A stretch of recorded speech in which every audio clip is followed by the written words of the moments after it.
জয় বাংলাকে জাতীয় স্লোগান করে হাইকোর্টের রায় আপিল বিভাগে স্থগিত। আদালতের মাধ্যমে চাপিয়ে দেওয়ার অভিযোগ রাষ্ট্রপক্ষের। সরবরাহ স্বাভাবিক রাখতেই সয়াবিন তেলের মূল্য বৃদ্ধি বললেন বাণিজ্য উপদেষ্টা। বাজার নিয়ন্ত্রণের চেষ্টা চলছে দাবি প্রেস সচিবের। বাংলাদেশের বিষয়ে ভারতকে খবরদারি না করার পরামর্শ বিএনপির। বিতর্কিত কর্মকাণ্ডের দায়ে র্যাব বিলুপ্তি সহ পুলিশের সংস্কার দাবি। এবং সিরিয়ায় অন্তর্বর্তী সরকার গঠনে কাজ শুরু করেছে বিদ্রোহী গোষ্ঠী। দেশ পুনর্গঠনে একসঙ্গে কাজ করার প্রতিশ্রুতি যুক্তরাষ্ট্রের।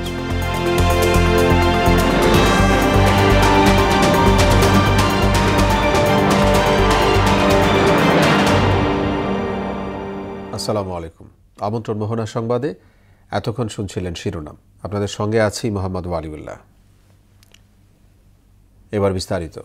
জয় বাংলাকে জাতীয় স্লোগান করে হাইকোর্টের দেয়া রায় স্থগিত করেছেন আপিল বিভাগ। প্রধান বিচারপতির নেতৃত্বাধীন আপিল বিভাগের পূর্ণাঙ্গ বেঞ্চ আজ এ আদেশ দেন। পরে এ বিষয়ে রাষ্ট্রপক্ষকে সারসংক্ষেপ জমা দিতে বলা হয়।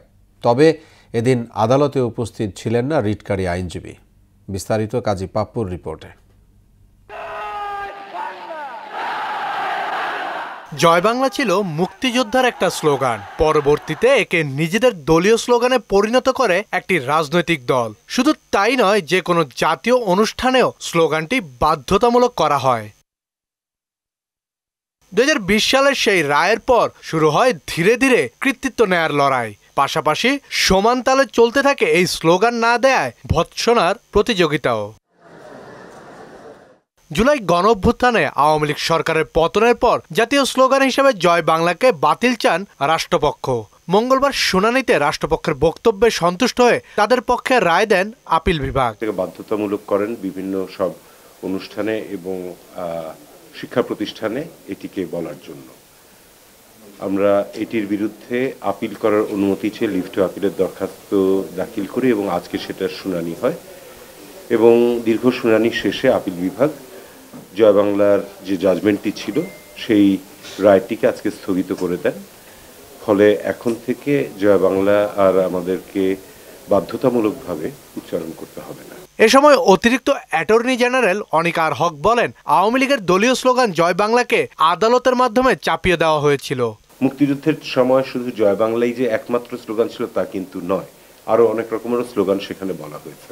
দলীয় স্লোগান হিসেবে এবং বিভিন্ন ব্লগাররা এটাকে যেভাবে ব্যবহার করছেন তাতে আমার মনে হয় যে এটার যে ভাবগাম্ভীর্য ছিল সেটি অনেক আগেই বোধহয় অনেকখানি ম্লান হয়ে গিয়েছে। আদালত জোর করে কারো উপরে কোনো কিছু চাপিয়ে দেওয়ার, এরকম জাতীয় কোনো বিষয় চাপিয়ে দেওয়ার এখতিয়ার থাকে। 2022 সালের 20 ফেব্রুয়ারি জয় বাংলাকে জাতীয় স্লোগান হিসেবে স্বীকৃতি দেওয়ার সিদ্ধান্তে অনুমোদন দেয় সাবেক প্রধানমন্ত্রী শেখ হাসিনার মন্ত্রিসভা।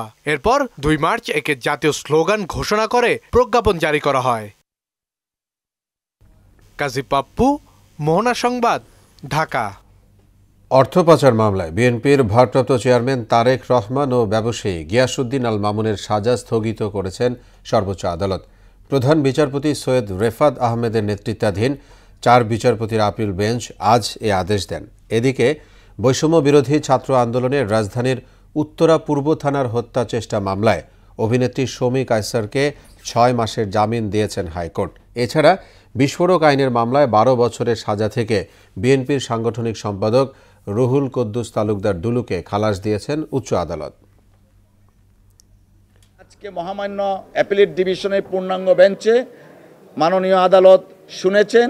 এই অ্যাপিলের এগেনস্টে আমরা গিয়েছি, অ্যাপিল লিভ দিয়েছেন আমাদেরকে এবং আগামী 31 ডিসেম্বরের মধ্যে কনসাইজ স্টেটমেন্ট আমাদেরকে এবং দুদককে দাখিল করতে বলেছেন। আর সবচেয়ে উল্লেখযোগ্য হচ্ছে শেখ হাসিনা ওয়াজের যে 7 বছরের সাজা দিয়েছিলেন সেই সাজাটা স্টে করা হয়েছে। সিএমএম নিজেই রিমান্ডে পাঠানোর আগে ওনার সেই অর্ডারে কিন্তু উনি বলেছিলেন যে ওনাকে চিকিৎসা সেবা দিয়ে তারপরে জেল হাজতে প্রেরণ করার জন্য। তো মাননীয় আদালত এগুলো সব কিছু বিবেচনা করেই ওনাকে জামিনে মুক্ত করেছেন। সরবরাহ স্বাভাবিক রাখার বাস্তবতা মেনেই বোতলজাত সয়াবিন তেলের দাম বাড়ানো হয়েছে বলে জানালেন বাণিজ্য উপদেষ্টা শেখ বশির উদ্দিন। রমজানে নিত্যপণ্যের দাম সহনীয় রাখতে সরকার প্রস্তুতি নিচ্ছে বলেও উল্লেখ করেন তিনি। আর বাজার নিয়ন্ত্রণে সরকার সর্বোচ্চ চেষ্টা করছে বলে জানালেন প্রধান উপদেষ্টার প্রেস সচিব শফিকুল আলম। দুপুরে ERF প্রাণ মিডিয়া অ্যাওয়ার্ড প্রদান অনুষ্ঠানে তারা এসব কথা বলেন। এবার আসাদের রিপোর্ট। কৃষি ও কৃষি প্রক্রিয়াজাত খাত বিষয়ে সেরা প্রতিবেদনের জন্য বিভিন্ন গণমাধ্যমের 10 জন সাংবাদিককে সম্মানিত করে দেশের কৃষি প্রক্রিয়াজাত খাতের পথিকৃৎ শিল্প গ্রুপ, প্রাণ ও ইকোনমিক রিপোর্টার্স ফোরাম। অনুষ্ঠানে প্রাণ RFL গ্রুপের চেয়ারম্যান ও প্রধান নির্বাহী আহসান খান চৌধুরী বলেন, বাংলাদেশের রপ্তানি পণ্যের তালিকা লম্বা হতে যাচ্ছে, এ সুযোগ কাজে লাগাতে হবে। ট্রাম্প সরকার চায়নার উপরে কিছু ট্যারিফ আরোপ করতে যাচ্ছেন। এই ট্যারিফ আরোপ হলে সবচেয়ে বেশি সুবিধার দেশ হবে বাংলাদেশ। এ সময় বাজার পরিস্থিতির সঠিক তথ্য জনগণের সামনে তুলে ধরতে সাংবাদিকদের অনুরোধ করেন প্রধান উপদেষ্টার প্রেস সচিব। নোটিসেবল চেঞ্জ কিন্তু আমরা দেখছি, স্টিডিলি দাম কমছে, কিন্তু সেটা রিফ্লেকশন আমরা রিপোর্টিংয়েও দেখছি না, এবং আমরা যারা কমেন্ট্রি করেন তারা অনেক ধরনের এই পুরো জিনিসটা অনেক ধরনের জেনারেলাইজেশন করছে। আপনার অ্যাকুরেট ইনফরমেশন আপনার জার্নালিজমকেও বেটার করবে, মানুষের উপকারে আসবে, আমাদেরকেও ডিসিশন মেকিংয়ে একটা বেটার একটা জায়গায় নিবে। আমরা এইটা চাই। বাস্তবতা মেনে নিয়েই সয়াবিন তেলের দাম বৃদ্ধির সিদ্ধান্ত হয়েছে উল্লেখ করে রমজানে পণ্যমূল্য স্বাভাবিক রাখতে আগাম পদক্ষেপ নেওয়া হয়েছে বলে জানালেন বাণিজ্য উপদেষ্টা। বাস্তবতাটাকে মেনে নিয়ে বাড়িয়েছি, কারণ এই যদি আমরা যদি এটা না বাড়াতাম তাহলে সরবরাহে এবং একটা বড় ঘাটতি তৈরি হতো। আমি রমজানের জন্য আপনাদেরকে সুখবর দিতে চাই, আমি আশা করি বাজার স্থিতিশীল থেকে যেন নিম্নগামী থাকে। কৃষি সংশ্লিষ্ট প্রতিষ্ঠানগুলোকে সংস্কারের আওতায় আনার প্রক্রিয়া শুরু করা উচিত বলেও মত দেন বশির উদ্দিন। কৃষি সংশ্লিষ্ট যে প্রতিষ্ঠানগুলো আছে এই প্রতিষ্ঠানগুলো নিয়েও আপনারা আওয়াজ তুলুন, এবং এখানে যখন প্রয়োজনীয় সংস্কারগুলো হয় এই ব্যাপারে যে যৌক্তিক দাবিগুলো আপনারা উপস্থাপন করুন। MR আসাদ, মোহনা সংবাদ, ঢাকা। এদিকে দাম বাড়ানোর পরও স্বাভাবিক হয়নি চট্টগ্রামে সয়াবিন তেলের বাজার। বিক্রেতারা বলছেন ডিলারের কাছ থেকে পর্যাপ্ত সরবরাহ আসছে না। গতকাল সয়াবিন তেলের দাম প্রতি লিটারে 8 টাকা বাড়িয়েছে সরকার। এখন প্রতি লিটার বোতলজাত সয়াবিন তেল বিক্রি হবে 175 টাকায়, যা এতদিন ছিল 167 টাকা করে। আর প্রতি লিটার খোলা সয়াবিন তেলের দাম 149 টাকা থেকে বেড়ে দাঁড়াবে 157 টাকায়। খোলা পাম তেলের লিটারও 149 টাকা থেকে বাড়িয়ে 157 টাকা করা হয়েছে। কারণ তো আমরা তো আজকে 10-15 দিন ধরে তেল পাচ্ছি না, আর ডিলাররা এখন কোনো তেল দিতেছে না, আর আমাদের অল্প কিছু কিছু মাল আছে ওগুলা বিক্রি করতেছি আমরা। চাহিদা অনুযায়ী আমরা এখনো মাল পাইতেছি না, কাস্টমারদেরকে চাহিদা অনুযায়ী মাল দিতে পারতেছি না আমরা। তেল লিটার 200 টাকা হলে আমাদের জন্য 4 টাকা, আর তেল লিটার 30 টাকা হলে আমাদের জন্য 4 টাকা। আমাদের বাংলাদেশের অভ্যন্তরীণ বিষয়ে ভারতের খবরদারি চলবে না বলে হুঁশিয়ারি দিয়েছেন বিএনপির স্থায়ী কমিটির সদস্য গয়েশ্বর চন্দ্র রায়। এদেশের মানুষ বন্ধুত্ব চায়, তবে প্রভুত্ব মেনে নেবে না বলেও মন্তব্য করেন তিনি। এদিকে বিতর্কিত কর্মকাণ্ডের জন্য র্যাব বিলুপ্তি ও পুলিশ কমিশন গঠনের সুপারিশ করেছেন স্থায়ী কমিটির আরেক সদস্য হাফিজ উদ্দিন আহমেদ। তানজিদ ভুঁইয়ার প্রতিবেদন। নিশ্চিত হয়েছে জনগণের সম্মতি নিয়েই। রাজধানীর গুলশানে দলীয় চেয়ারপারসনের রাজনৈতিক কার্যালয়ে সংবাদ সম্মেলনে বিএনপির স্থায়ী কমিটির সদস্য হাফিজ উদ্দিন আহমেদ বলেন, গত 16 বছরে পুলিশসহ দেশের প্রতিটি প্রতিষ্ঠান ধ্বংস করে দিয়েছে আওয়ামী লীগ।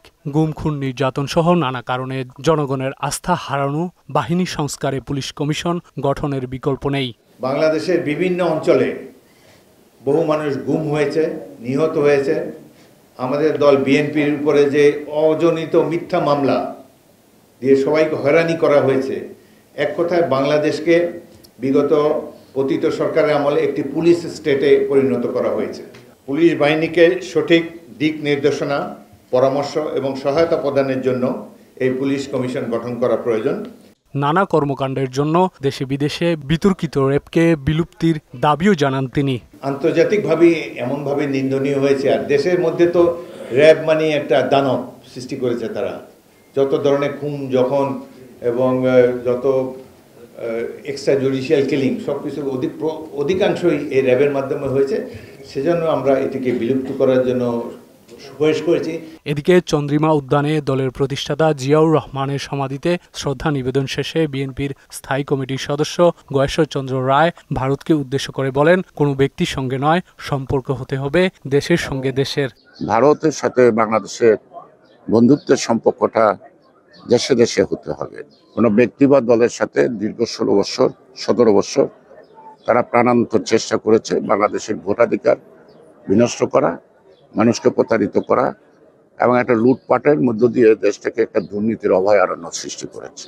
ওইদিকে গুলশানে বিজয় দিবস উদযাপন নিয়ে সবার আগে বাংলাদেশ আয়োজিত এক সংবাদ সম্মেলনে বিএনপির যুগ্ম মহাসচিব শহীদ উদ্দিন চৌধুরী এনি বলেন, বাংলাদেশ স্বাধীন হয়েছে দিল্লির আনুগত্য করার জন্য নয়। কোনো ধরনের অন্যায় অপসংস্কৃতির কাছে আমরা মাথা নত করি না এবং করব না। আমাদের এই সংগ্রাম আগামী দিনে আমাদেরকে আরো বেশি ঐক্যবদ্ধ করবে। তানজিদ ভুইয়া, মোহনা সংবাদ, ঢাকা। দেশে এখন মোট নদ নদীর সংখ্যা 1156টি।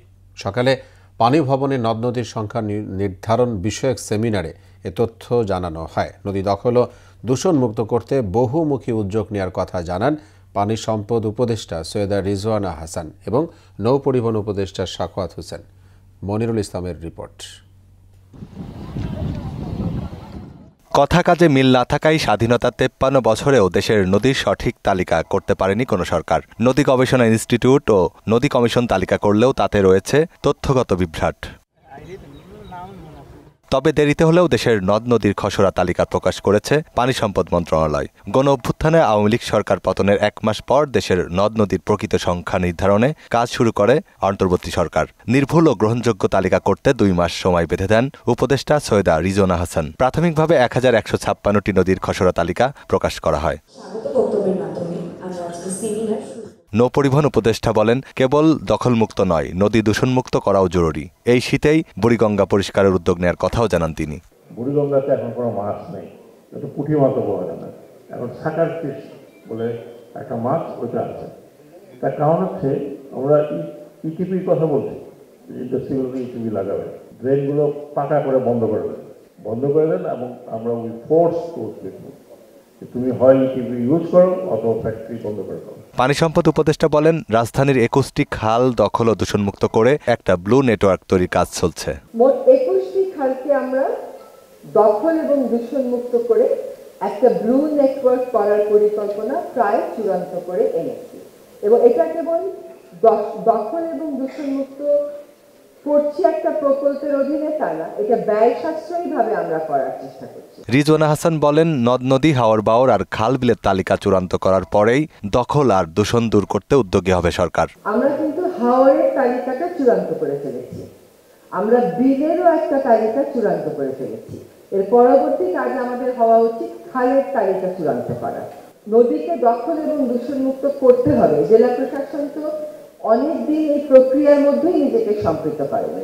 যেই তালিকা আছে আমরা সেই তালিকা ধরে প্রক্রিয়াটা শুরু করি। নদীর খসড়া তালিকা যাচাই বাছাইয়ে 3 মাসের সময় দেয়া হয়েছে। তথ্যগত ত্রুটি বিচ্যুতি সংশোধন করার পরেই বাংলাবর্ষের প্রথম দিনেই চূড়ান্ত তালিকা প্রকাশ হবে। মনিরুল ইসলাম, মোহনা সংবাদ, ঢাকা। জ্যেষ্ঠ সচিব মোহাম্মদ আব্দুল মোমেনকে দুর্নীতি দমন কমিশনের চেয়ারম্যান হিসেবে নিয়োগ দেওয়া হয়েছে। একই সঙ্গে 2 জন কমিশনার নিয়োগেরও সিদ্ধান্ত হয়। নতুন 2 কমিশনার হতে যাচ্ছেন মিয়া মোহাম্মদ আলী আকবর আজিজি এবং অবসরপ্রাপ্ত ব্রিগেডিয়ার জেনারেল হাফিজ আহসান ফরিদ। এ বিষয়ে গেজেট প্রকাশ করবে মন্ত্রিপরিষদ বিভাগ। স্বরাষ্ট্র মন্ত্রণালয়ের জননিরাপত্তা বিভাগে চুক্তিতে কর্মরত মোহাম্মদ আব্দুল মোমেনের চুক্তি বাতিল করে আলাদা একটি আদেশ জারি করেছে জনপ্রশাসন বিভাগ। দেশের বাইরের খবর। সিরিয়া অন্তর্বর্তী সরকার গঠনের কাজ শুরু করেছে। বিদ্রোহী গোষ্ঠী HTS এর প্রধান হিসেবে বেছে নেওয়া হয়েছে মোহাম্মদ আল বশিরকে। দেশ পুনর্গঠনে একসঙ্গে কাজ করার প্রতিশ্রুতি দিয়েছে যুক্তরাষ্ট্র। এদিকে সিরীয় শরণার্থীদের আশ্রয় দেওয়া বন্ধ করেছে জার্মানি, অস্ট্রিয়া, ফ্রান্স, গ্রিস সহ ইউরোপের কয়েকটি দেশ। এরই মধ্যে আসাদের সেনাবাহিনীতে বাধ্যতামূলক যোগ দেওয়া ব্যক্তিদের সাধারণ ক্ষমা ঘোষণা করেছে HTS। ইশতিয়াক হোসেনের ডেস্ক রিপোর্ট। বিদ্রোহী গোষ্ঠী হায়াত তাহরির আল শাম HTS এর নেতৃত্বে অন্তর্বর্তী সরকার গঠনের কাজ শুরু হয়েছে সিরিয়ায়। এই সরকারের প্রধান হিসেবে বেছে নেওয়া হয়েছে মোহাম্মদ আল বশিরকে। সাবেক প্রধানমন্ত্রী মোহাম্মদ জালালির সঙ্গে বৈঠক শেষে এই কথা জানিয়েছেন HTS প্রধান আবু মোহাম্মদ আল জোলানি। এদিকে সরকার পুনর্গঠনে একসঙ্গে কাজ করার প্রতিশ্রুতি দিয়েছেন মার্কিন প্রেসিডেন্ট জো বাইডেন। সোমবার এক প্রতিবেদনে ওয়াশিংটন পোস্ট এ তথ্য জানিয়েছে। প্রেসিডেন্ট বাশার আল আসাদের পতনের পর সিরীয় নাগরিকদের আশ্রয়ের আবেদন প্রক্রিয়া স্থগিতের ঘোষণা দিয়েছে যুক্তরাজ্য, জার্মানি, অস্ট্রিয়া, ফ্রান্স, গ্রিস সহ ইউরোপের কয়েকটি দেশ। বর্তমানে জার্মানিতে ৪৭,২৭০ জন সিরীয় নাগরিক আবেদন অনুমোদনের অপেক্ষায় রয়েছেন। অন্যদিকে নিরাপদ প্রত্যাবর্তন নিশ্চিতে উত্তর পশ্চিমাঞ্চলের সীমান্ত খুলে দিয়েছে তুরস্ক। এদিকে ক্ষমতাচ্যুত প্রেসিডেন্ট বাশার আল আসাদের সেনাবাহিনীতে বাধ্যতামূলক যোগ দেওয়া ব্যক্তিদের সাধারণ ক্ষমা ঘোষণা করেছেন দেশটির বিদ্রোহী যোদ্ধারা। বিদ্রোহীদের টেলিগ্রাম পোস্টে এ তথ্য জানানো হয়। এর আগে আসাদ সরকারের পতনের পর গোলান মালভূমির বেশ কিছু অঞ্চল দখলে নেয় ইসরায়েল। একে সিরিয়ার সার্বভৌমত্বের পাশাপাশি আন্তর্জাতিক আইনের সুস্পষ্ট লঙ্ঘন বলে জানিয়েছে কাতার, ইরাক ও সৌদি আরব। তবে প্রধানমন্ত্রী নেতানিয়াহু বলেছেন, চরমপন্থীদের নিষ্ক্রিয় ও তেল আবিবের নিরাপত্তা নিশ্চিত করতেই এই পদক্ষেপ নেওয়া হয়েছে। ইশতিয়াক হোসেন, মোহনা সংবাদ। উত্তরের জেলা লালমনিরহাট ও গাইবান্ধায় জেঁকে বসেছে শীত। এতে বিপর্যস্ত হয়ে পড়েছে জনজীবন। দিনের শুরুতে ঘন কুয়াশা আর কনকনে শীতে বিপাকে পড়তে হয় সাধারণ মানুষকে। শীতজনিত রোগে হাসপাতালে শিশু ও বৃদ্ধ রোগীর সংখ্যা বাড়ছে। সুমন খান ও মুস্তাফিজুর রহমানের প্রতিবেদন, জানাচ্ছেন তাহসিন তারিন। ঘন কুয়াশা আর কনকনে শীতে বিপর্যস্ত হয়ে পড়েছে লালমনিরহাটের জনজীবন। শীতে ভোগান্তি পোহাচ্ছে খেটে খাওয়া মানুষ। খড়কুটো জ্বালিয়ে শীত নিবারণের চেষ্টা করছে। স্থানীয়রা জানান, সন্ধ্যা নামার পরপরই বেড়ে যায় শীতের প্রকোপ। আয় রোজগার কমে যাওয়ায় কষ্টে আছেন দিনমজুর সহ নিম্ন আয়ের মানুষ। খুব শীতে কাজ করতে আমাদের খুবই কষ্ট হচ্ছে। আমার এই সকালে উঠিয়া আশ্বিন থেকে মাড়ত আসতে গেলে শীত 12টার সময়ও বর্তমান বেলা দেখা যায় না। শীতের তীব্রতা বাড়ায় হাসপাতালে শিশু ও বৃদ্ধ রোগীর সংখ্যা প্রতিনিয়তই বাড়ছে। চিকিৎসা দিতে অনেকটাই হিমশিম খাচ্ছেন চিকিৎসকরা। আমাদের সাধ্যমতো চিকিৎসা ব্যবস্থা অব্যাহত রাখছি। অনেক ক্ষেত্রে আমরা হিমশিম খাচ্ছি, তবু আমাদের এই চেষ্টা অব্যাহত আছে। আমরা সব চিকিৎসকরা আপ্রাণ চেষ্টা করছি যাতে এই সত্য প্রবাহের জন্য যে রোগগুলো বৃদ্ধি পাচ্ছে এগুলো মোকাবেলা করার জন্য। এদিকে গাইবান্ধা জেলাতেও বাড়ছে শীতের তীব্রতা। ঘন কুয়াশায় ঢাকা পড়েছে গ্রামীণ পথ। ব্রহ্মপুত্র, যমুনা, তিস্তা, করতোয়া নদী অববাহিকা এবং চরাঞ্চলে সকাল পর্যন্ত কুয়াশায় ঢাকা থাকে। এতে সমস্যায় পড়েছে স্কুলগামী শিক্ষার্থী ও শ্রমজীবী মানুষ। তাহসিন তারিন, মোহনা সংবাদ। বায়ু দূষণে বিশ্বের শহরগুলোর তালিকায় আজও শীর্ষে ঢাকা। এয়ার কোয়ালিটি ইন্ডেক্সে 241 স্কোর নিয়ে খুবই অস্বাস্থ্যকর পর্যায়ে রয়েছে এ শহরের বাতাসের মান। সকাল 9টায় বায়ুর মান পর্যবেক্ষণকারী সংস্থা এয়ার কোয়ালিটি ইন্ডেক্সের সূচক থেকে এ তথ্য জানা যায়। 219 AQI স্কোর নিয়ে তালিকায় দ্বিতীয় স্থানে রয়েছে পাকিস্তানের লাহোর।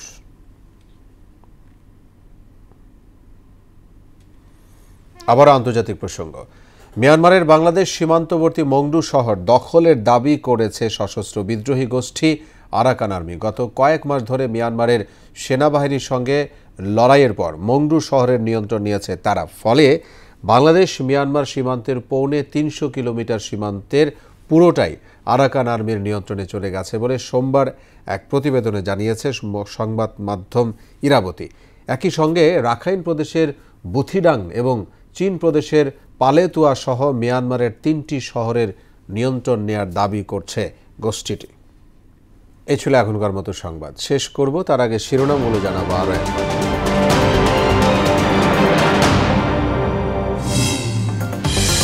জয় বাংলাকে জাতীয় স্লোগান করে হাইকোর্টের রায় আপিল বিভাগে স্থগিত। আদালতের মাধ্যমে চাপিয়ে দেওয়ার অভিযোগ রাষ্ট্রপক্ষের। সরবরাহ স্বাভাবিক রাখতেই সয়াবিন তেলের মূল্য বৃদ্ধি বললেন বাণিজ্য উপদেষ্টা। বাজার নিয়ন্ত্রণের চেষ্টা চলছে দাবি প্রেস সচিবের। বাংলাদেশের বিষয়ে ভারতকে খবরদারি না করার পরামর্শ বিএনপির। বিতর্কিত কর্মকাণ্ডের দায়ে র্যাব বিলুপ্তি সহ পুলিশে সংস্কার দাবি। এবং সিরিয়ায় অন্তর্বর্তী সরকার গঠনে কাজ শুরু করেছে বিদ্রোহী গোষ্ঠী। দেশ পুনর্গঠনে একসঙ্গে কাজ করার প্রতিশ্রুতি যুক্তরাষ্ট্রের।